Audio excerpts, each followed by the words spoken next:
Bonjour à tous, Cynthia Patnaud, sexologue et coordonnatrice du programme Jeunesse au réseau Enfants Retour. Aujourd'hui, on va aborder le réel versus le virtuel. Donc, je ne sais pas si vous vous souvenez, il y a quelques capsules, on a parlé des 3 limites, les limites émotionnelles, physiques et virtuelles. Eh bien, on y arrive, le fameux virtuel. Donc, pourquoi c'est important d'en parler? Aujourd'hui, ça fait partie beaucoup de la vie de nos jeunes. Ils sont souvent sur les réseaux sociaux. Ils sont très souvent, c'est leur mode de communication le plus efficace. Donc, on doit, en tant qu'adulte, savoir où est-ce qu'on s'en va avec ça. Et pour ça, il y a un paquet de petits trucs que je vais pouvoir vous donner tout au long de la capsule. Mais avant de commencer, j'aimerais qu'on laisse la place à notre ambassadrice du programme Jeunesse Aimée, Kim Gingras, qui va nous parler, elle, de son expérience du réel versus le virtuel, puisqu'elle fait partie du monde du spectacle. Donc, elle est très bien placée pour vous donner de bons exemples là-dessus. Alors, je lui fais place et on se revoit tout de suite après. Le monde réel versus le monde virtuel. Ça, je pourrais vous en parler et vous en parler. J'ai tellement d'exemples. Je fais partie de ce domaine-là où est-ce que je vois la transformation du point A au point B. B étant ce qu'on voit à la télévision, ce que vous voyez les réseaux sociaux, au cinéma, dans les publicités. Ce n'est pas la réalité. On parle d'épaisseur, de maquillage, de perruques, de vêtements trop serrés, d'effets de lumière, de filtres, tout pour vraiment transformer quelque chose de réel en quelque chose d'irréel. Je vous donne un exemple, le vidéoclip que j'ai fait avec Meghan Trainor, Me Too. Je crois que vous pouvez encore trouver la comparaison des 2 vidéoclips sur Internet. Donc, le premier vidéoclip est sorti sans son hockey de Meghan Trainor, puis quelqu'un a décidé de l'amincir. Elle n'a pas aimé ça, elle a mis son pied à terre, elle a une belle estime de soi. Puis, elle a décidé de vraiment enlever le vidéoclip de toutes les plateformes YouTube possibles. Puis, ils ont été lui redonner sa taille normale et ils ont relancé le vidéoclip. Donc, c'est pas toujours comme ça que ça se passe. Elle a décidé de mettre son pied à terre, mais souvent, c'est vraiment quelque chose d'irréel qu'on voit. Et c'est important de se rappeler de ça. Donc, je vais vous encourager à vous, les parents, et aussi aux enfants, aux élèves, de ne pas se comparer sur ce qu'on voit sur Instagram, sur Facebook. C'est important de se rappeler que si on voit un compte qui nous rend moindrement plus triste, anxieux, anxieuse, on se sent moins hot, on aimerait ça être cette personne-là à la place, ça vaut pas la peine. Je vous encourage d'arrêter de suivre ces comptes-là. À la place, allez suivre des comptes de petits chiens et de petits chats qui vous rendent heureux. Merci Kim pour ce beau témoignage. Donc en effet, c'est une différence entre le monde réel et le monde virtuel. Souvent, ce qu'on va regarder sur les réseaux sociaux, ça a été peaufiné, ça a été retouché et j'en passe. Donc, c'est important de faire attention à ça et les jeunes basent beaucoup leur estime de soi sur combien ils vont avoir de likes ou de j'aime sur leurs photos.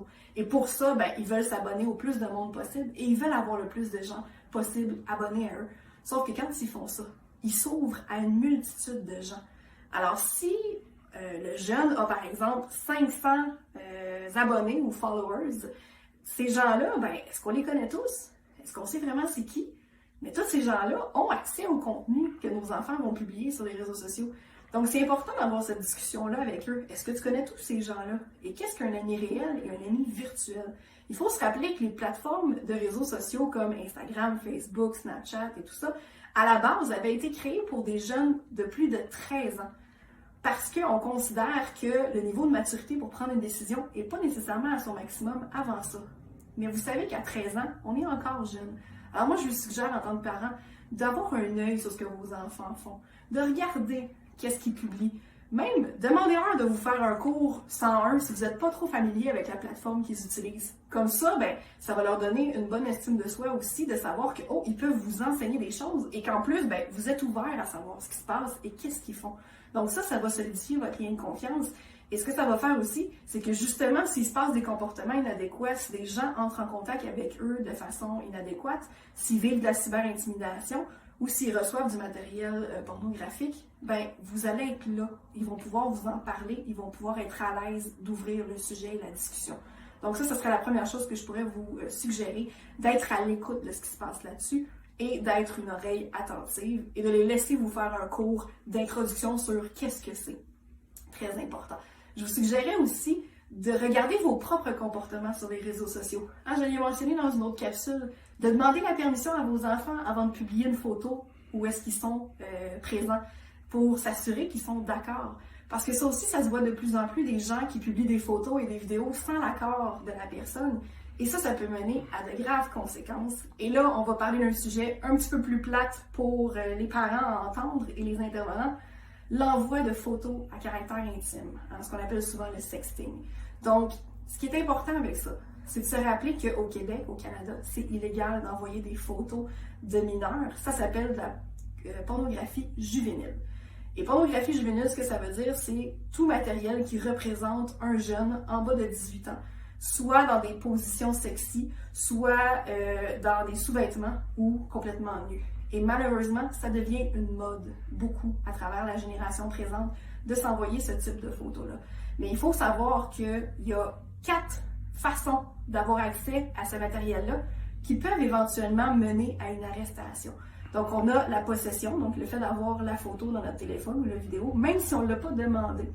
Il y a le fait de prendre la photo, il y a le fait de la distribuer, et il y a le fait aussi juste de la demander. Donc, ces 4 choses-là peuvent faire en sorte que l'enfant pourrait se ramasser avec des conséquences beaucoup plus graves qu'il pourrait l'avoir anticipé. Donc, je vous suggère à ouvrir la discussion avec ça. Et vous irez voir aussi dans le fil des commentaires, nous allons vous informer sur des ressources qui peuvent vous aider. En particulier, le site « Aidez-moi s'il vous plaît », qui a été conçu uniquement pour pouvoir aider à enlever ce matériel-là d'Internet. Donc, si jamais un jeune a envoyé une photo ou une vidéo de lui intime, comment faire pour s'en débarrasser. Donc, on n'oublie pas, le réel et le virtuel, c'est 2 choses totalement différentes. Il faut se rappeler que ce qui est important, c'est ce qui se passe ici concrètement et non pas ce qui se passe en arrière d'un écran, en arrière de 800 filtres, de jeux de lumière, de perruques, de maquillage ou de retouches Photoshop. Alors sur ce, on se revoit à la prochaine capsule. Merci beaucoup!